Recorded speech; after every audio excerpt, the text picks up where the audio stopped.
is Kagulat World. Buong tennis world napapalingon ngayon kay Alexandra Ayala. At ang mas nakagulat, maraming fans at analysts mismo ang nagtatanong kung bakit tila mas maingay pa ang crowd kay Alex kaysa sa ilang Grand Slam champions. Sa bawat tournament na pinupuntahan niya, Dubai, Indian Wells, Rome, maging Australian Open, parang may kasamang sariling bansa si Alex sa loob ng arena. Hindi na simpleng support ito. Isa na itong global phenomenon.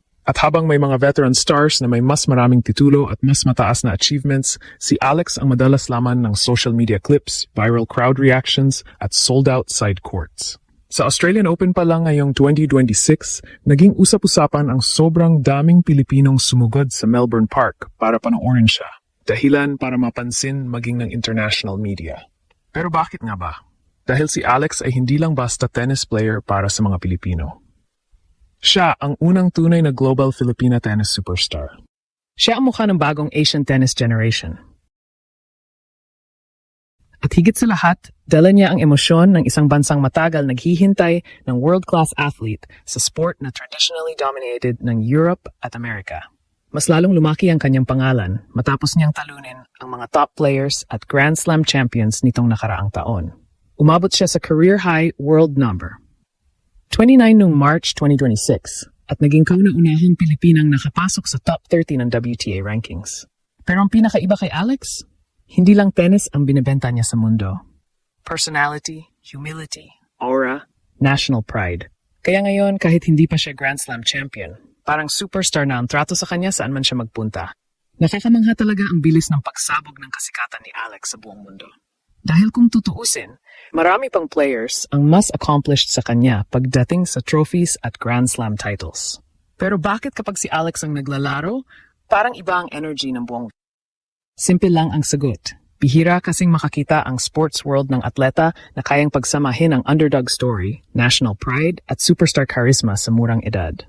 Noong 2025 hanggang 2026, sunod-sunod ang breakthrough moments ni Alex. Tinalo niya ang mga elite names sa women's tennis, nakaabot sa malalaking WTA stages, at unti-unting naging household name hindi lang sa Pilipinas, kundi pati sa international tennis media.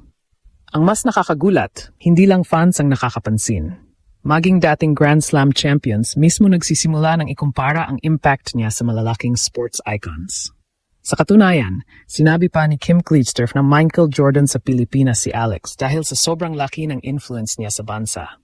At hindi yon exaggeration.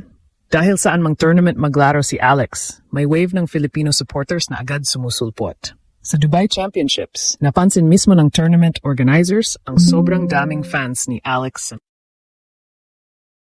Sa Indian Wells naman, naging main attraction siya kahit puno ng world champions ang draw. At sa social media, halos bawat rally niya nagva-viral. Pero ang pinaka-importanting dahilan kung bakit mahal siya ng mundo, authentic siya. Habang maraming athletes ang controlled at robotic minsan sa public image, si Alex parang natural lang ang dating. Kapag nanalo siya, humble. Kapag natatalo, composed. Kapag may interview, hindi scripted pakinggan. Kaya mabilis siyang mahalin hindi lang ng Filipino fans, kundi pati neutral tennis fans. At malaking factor din ang kanyang story. Isipin mo, isang batang babae mula sa Pilipinas, bansang halos walang tennis tradition kumpara sa US, Spain o Russia, tapos ngayon kaya na makipagsabayan sa mga Grand Slam champions? Parang pelikula ang dating nito sa international audience. Hindi rin matatawaran ang impact ng pagiging Asian athlete niya sa global market. Habang naghahanap ang tennis world ng bagong international superstar pagkatapos ng Serena era at iba pang legends, biglang dumating si Alex na may bagong energy, bagong fanbase at bagong market na dala. Kaya nga may mga analysts na naniniwalang kahit hindi pa siya Grand Slam winner, mas malaki na minsan ang crowd engagement niya kaysa sa ilang established champions. Dahil sa panahon ngayon, hindi lang trophies ang basyahan ng superstardom. Connection na sa fans. At dito halos walang katulad si Alex. Sa bawat laban niya, parang hindi lang tennis match ang pinapanood ng mga tao. Para itong movement. Para itong pagbangon ng isang bansang gustong patunayan na kaya rin itong magkaroon ng world-class superstar sa global tennis stage. Habang tumatagal, mas lalong nagiging malinaw na hindi na ordinaryong tennis player si Alex sa mata ng mundo. Dahil sa panahon ngayon, hindi lang achievements ang sukatan ng superstardom. Minsan, mas mahalaga kung paano mo naabot ang emosyon ng fans. At dito halos walang katulad si Alex. Isipin mo ito, may mga Grand Slam champions na may multiple trophies, pero hindi kayang punuin ang side court sa isang regular WTA event. Pero kapag si Alex ang nakaschedule, biglang nag-iiba ang atmosphere.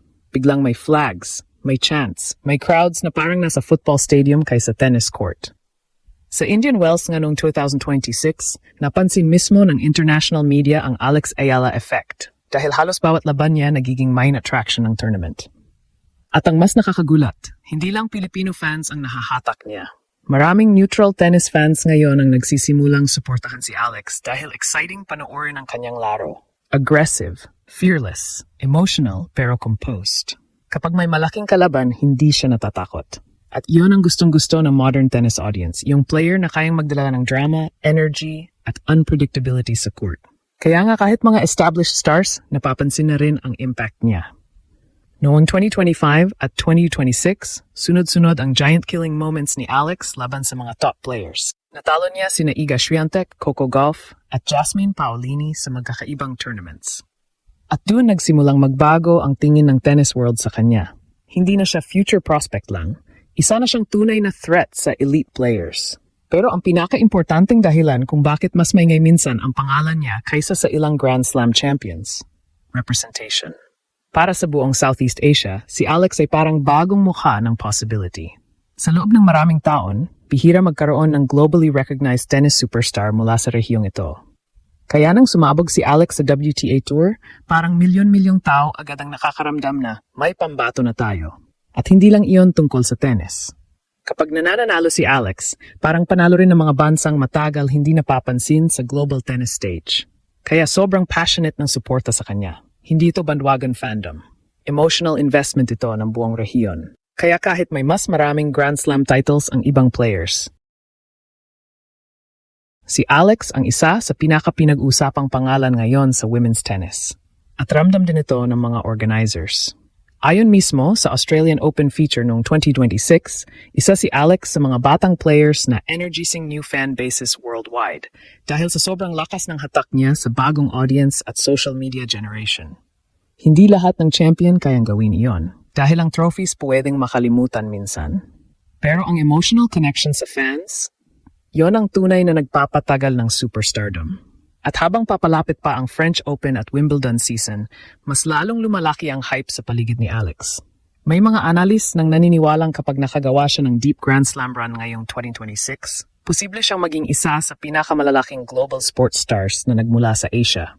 Kaya ngayon, hindi na talaga nakapagtataka kung bakit tila mas sikat pa siya minsan kaysa sa ilang Grand Slam champions. Dahil si Alex ay hindi lang simpleng tennis player ngayon. Isa na siyang movement.